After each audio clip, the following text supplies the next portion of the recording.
And now, it's time for another Dice Tower review with Tom Vasel.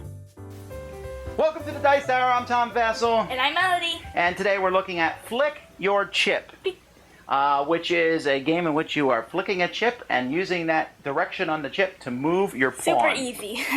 Yeah, it's not a very complicated game. Let me show you.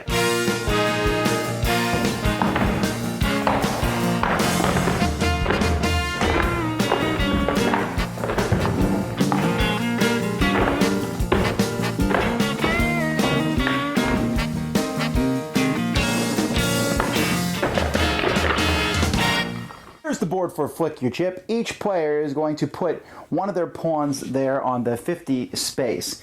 Each player is going to flip their chip. So their chip is going to land on the negative or positive side, and that's the direction they're going to face. If it's positive, they'll face towards the 51. If it's negative, they'll be facing towards the 49. Now, to win this game, you see at the bottom here, you got winner, winner, chicken dinner. You have to get past to that spot or up to the top. So the first person to pass 100 or pass 0 is the winner. So going in either direction is not necessarily a disadvantage. Then one player will go first, and that person will draw a card. So that person might draw a card with a number on it. If they draw a number card, everybody goes that number of spaces. Okay, that's kind of boring.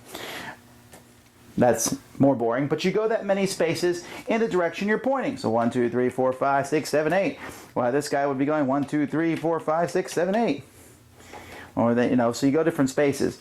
Here says flick your chip. When you get that, the person must take their chip and flick it. You have a 50% chance of changing direction at that point, which can be bad if you're getting pretty close to the end. It can be good if you're, going the other direction, that 97 at the top there, and you want to turn around. You want to flick your chip. Invert your chip gives you no choice. Whatever you're on, you change it to the other side. A card that says roll the dice or 4, that's your choice. You can move the number or you can roll the dice.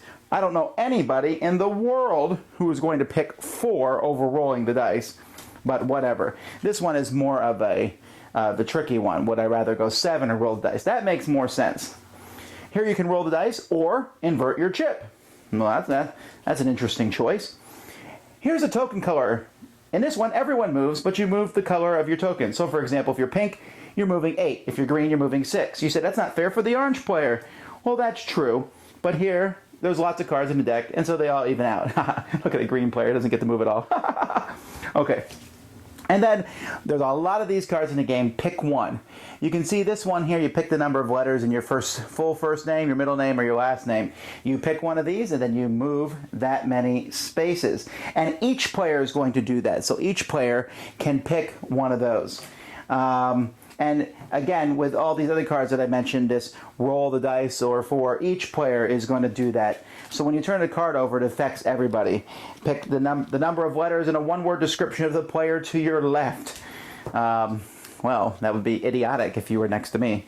The number of rings currently worn by players, the number of earrings, the number of players whose cell phone ringtone is a song, like Rocky. The number of letters in a... Oh, I already did that one. That's very similar to the other one I picked. The number of day of the current month, the current day, the current year. You say, wait a minute, the current year? You get to move 2012, or if you're watching this in 2013, 2013 spaces? Well, no. Here's how that works. This game has a single-digit mentality to it. If you roll the dice, and for some reason you roll a 10, 11, or 12, you only take the second digit. So a 10 is pretty terrible. 11, you only move 1. A 12, you only move 2. So if I picked the year 2012, I would move 2, since we only take the last digit.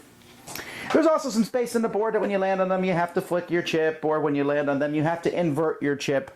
And that's basically it. The first person to get to the winner on either side, whether it's positive or negative, is, well, the winner. Alright, so Flick Your Chip is essentially a very simple game. Think of it as any kind of roll and move type game, but in this case, you're switching directions and basically doing whatever the card commands you to do. Before I tell you my opinion, let's see what Melody thinks. This was a very based on luck game because when I played it, I never got past 20 and 40 because I just kept switching directions and I didn't even get close to winning. Okay, so definitely, and I'm in agreement there. It's definitely a luck-driven game. Yeah. I mean, you have some choices, like when you have to think of a word, and you try to think of a word that lets you move the farthest, or sometimes you might want to move short so that hopefully you flip your chip and go the other direction. And there's a choice to either move a number or roll the dice. But for the most part, whatever happens to you, happens to you. We agree on that.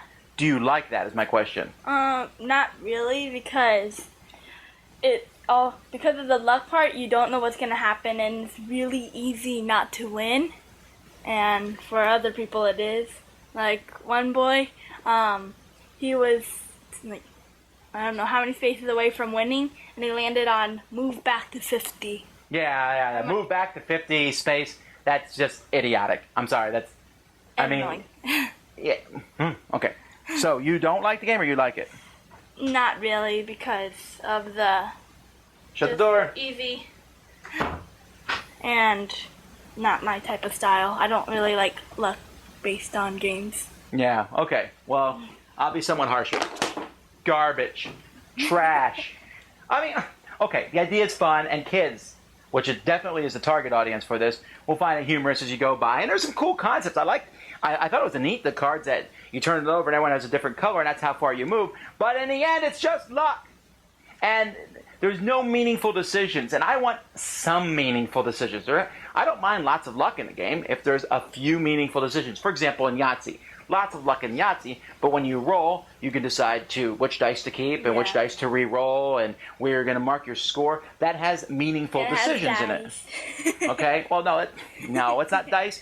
I mean, but there's other games where maybe you're drawing cards and there's luck involved, but you should have some decision to make, and this game does not. So I am not a big fan of it, although I think that it could have some uses for kids, especially younger kids, but I also think it will make them cry when they almost get to the end and get sent back to 50, or when you get to the end and you turn it over. And flicking a chip 50% of the time, that sort of thing, doesn't work as well with kids as you might think. Try it. Give your kids some coin flipping and see the tokens end up all over the floor. So, boo for me. What do you think?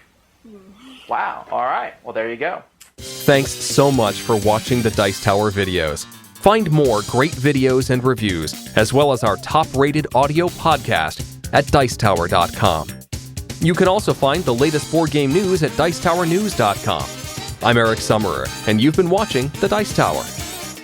The Dice Tower is sponsored by Fun Again Games, the world's best game source. Fun Again Games has over 5,000 games available. Check them out at funagain.com. Shut the door!